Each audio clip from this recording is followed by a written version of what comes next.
So we're a pretty small local history museum, and we have two main gallery spaces and one smaller gallery.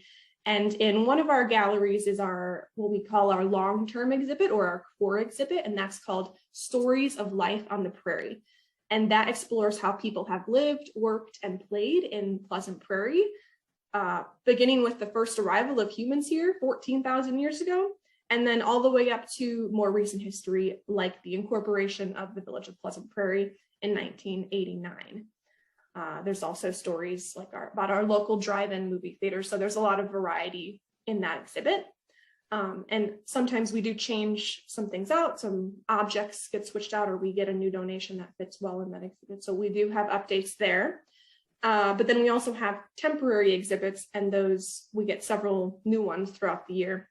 So there's the Her League women's baseball exhibit, like I mentioned. Also, most recently, we have a temporary display up called More Than 1,000 Words, the photography of Al Fredrickson. And this showcases Fredrickson's 45-year photojournalism career and his own life, which began in Pleasant Prairie during his boyhood. So we focused on a few themes from his career, which are NASA space shuttle launches, notable people, sports, and then specifically the Green Bay Packers, and then Kenosha County and Pleasant Prairie. So again, a lot of variety in that exhibit, and some very stunning photography, considered by his colleagues to be one of the best photojournalists in Wisconsin. And then lastly, we have in our smaller gallery an exhibit called A Voice for Radio, the legacy of Irene Marie Nelson, which talks about Irene's career at WLIP Radio and then her legacy as an early woman in the radio industry. But that one will only be up for a couple more weeks. It's going to be replaced by a new exhibit about the life and philosophies of Jackie Thompson, who owned Transcendental Golf, which is now called Pineway Golf Co. Here in Pleasant Prairie. So that'll be going up May 5th.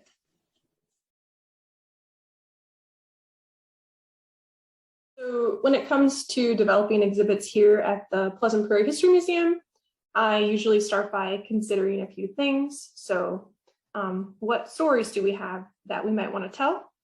And then when I choose a story, what kind of resources do we have to tell that story? What kind of artifacts are in our collections, as well as photos and documents to support the story? Or if there isn't much to support it in our collections, I can also go wider to other museums or institutions that might have objects that we could include in our collection. They might be able to loan them to us. And then I also, try to gauge if there's interest in the community for this particular story to be told. And then I continue with researching and making sure there's enough information to really tell a full story. And I also consider, can this be tied to modern events and make it more relevant for visitors? Could it also be tied to a bigger historical event? So giving some historical context. For example, we have an exhibit right now about women in professional baseball, and its core is that we have, there's a native, Joyce Hill Westerman, native to Pleasant Prairie, who played in the All-American Girls Professional Baseball League. And so we can use this tie to Pleasant Prairie to then talk about the wider history of women in professional baseball. And also specifically in this exhibit, I talk about Black women who played in professional baseball. Since the All-American Girls Professional Baseball League, they were not permitted to play in that league.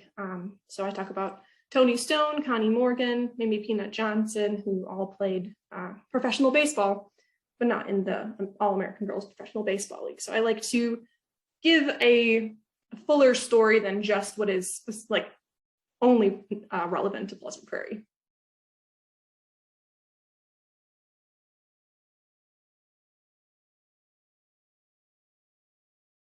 It doesn't matter if you live in Pleasant Prairie or if you used to live here, or even if you're just passing through, there's enough variety here in our exhibits that it's going to offer something for pretty much any kind of visitor. It's also free, which is always nice. It's a good rainy day activity in the afternoon. It's always nice and dry in here, and you'll have an educational outing. And for those who do live in the community, I really feel strongly that when you learn more about your local history, that it'll make you feel more connected to your community, and it can help you come to terms with how you yourself affect its future. So it's completely possible that a short visit might leave quite an impact for you. And as I think I previously mentioned, we do have several exhibits that change out throughout the year. So if you have been here before, we do encourage you to come back. There'll always be something new.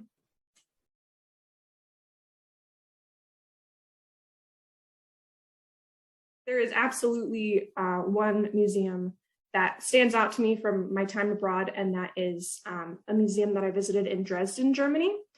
And the museum's called the Dresden Panometer. It's located in this old gasometer, so it's like this big cylindrical building that used to hold gas.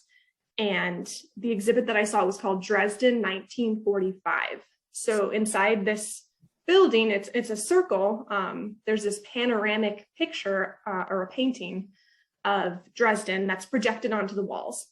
And so it allows you to imagine what it would have been like to be in Dresden during the air raids of 1945. And you climb up this tower in the center of the room, and there's little stories that you can read along the way as well. But it's a 2-scale view, so it's like you're looking out at the city of Dresden, and it's totally immersive. The lights change from day to night, and you hear the noises that go along with that. So at nighttime, you hear the bombs dropping on the city. And so, like I said, it's just completely immersive, totally evocative. And then following this really emotional experience, you're kind of led into another room where it's a more traditional museum layout where, there's some videos, there's some reading, and it, talks about how the city recovered from this event. And then afterwards, you go back out into the city of Dresden, into the city center, and you're looking around, realizing that this was all rebuilt, after World War II, which is just amazing to think about because it all looks ancient. And so, yeah, to summarize, I really appreciated how immersive it was, and it was just very compelling and emotional to experience. So I think that rather than trying to convey every bit of information that's inside a museum, which could take a very long time, there's usually a lot of text, a lot of stories, you're never going to get to all of it. So a good tour should focus on a few specific stories.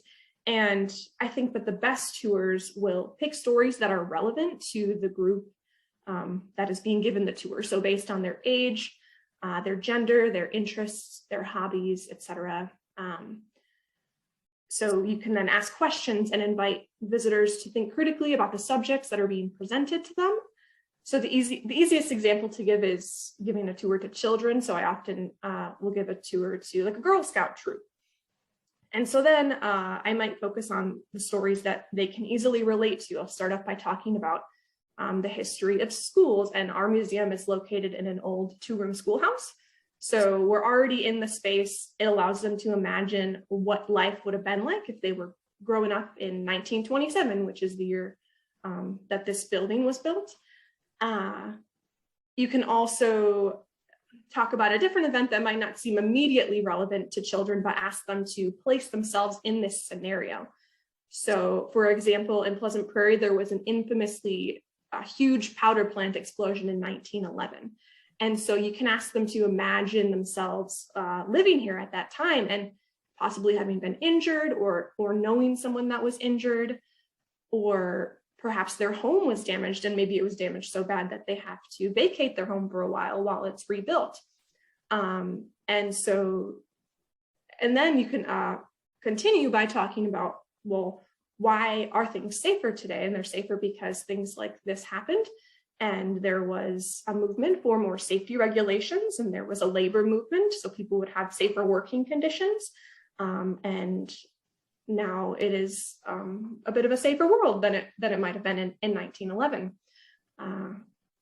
So yeah, and then lastly, I'll say that I think also when you have a tour guide that is very enthusiastic about the subject, it can make the tour just that much more engaging.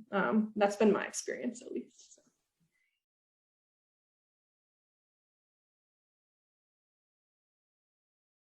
Of course, you'll have the satisfaction of knowing that you're directly supporting the Historical Society, but there are some other benefits. You'll receive a paper copy mailed to your home of our biannual newsletter. You'll receive invitations to our special events and our annual meeting every year. You also receive a membership certificate and a pin. They're pretty nice. And as well as just any other Historical Society news or event updates. And we also have a donor wall in our lower level here at the museum. And so we track cumulative dues and donations. And once you've reached $100, your name goes on the wall. So our memberships start at $25 if you're giving $25 a year in dues. After 4 years, your name will go on the wall. And then there's different levels that go beyond that as well.